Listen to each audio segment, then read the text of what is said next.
Hydraulic log splitter. Welcome to the internet, YouTube. Welcome to our log splitter. I used to know a lot about hydraulics.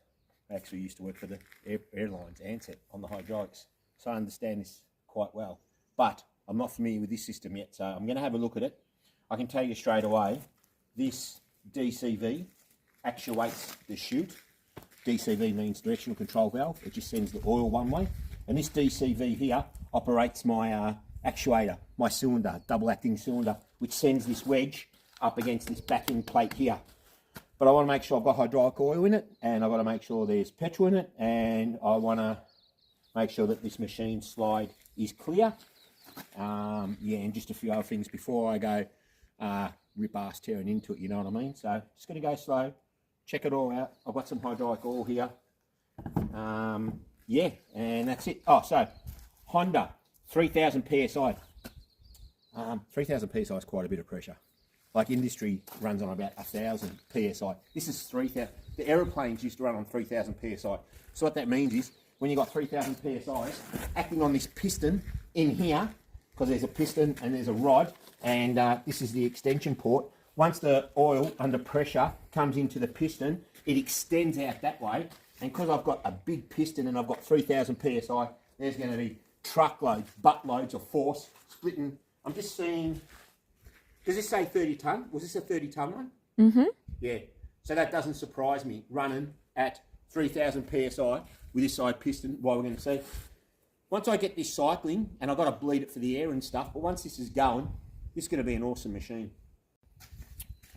Just Google it really quickly. It is a 4-stroke, unleaded, so I've got fresh petrol in there, which is the good. I've checked the hydraulic reservoir over here via this plug on the dipstick. That level's good there. And I also checked the engine oil here, and you can see the oil's come out there. So as far as I'm concerned, all the levels are good, and if I start it now, there should be no problems, because there is hydraulic oil, there is engine oil, and there is petrol, so nothing's going to run dry. So now it's just a starting procedure, and we haven't got a manual, but let's see if we can nut it out.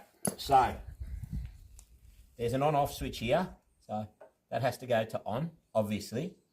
There's a choke here. There'll be a YouTube thing. Do you want me to look it up? We make YouTube.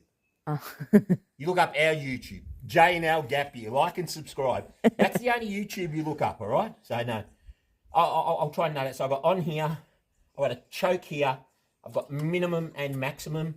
I'll put that on minimum or a little bit. There is a switch over here which is off and on. That switch is now gone on. Now I'm just going to give it a couple of pulls and I'll see how we go, eh? Oh, that started easy. That's good. That was real easy. Okay.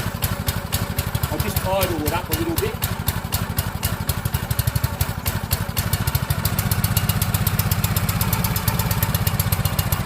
So I won't go full beans because it hasn't probably started for a couple of months.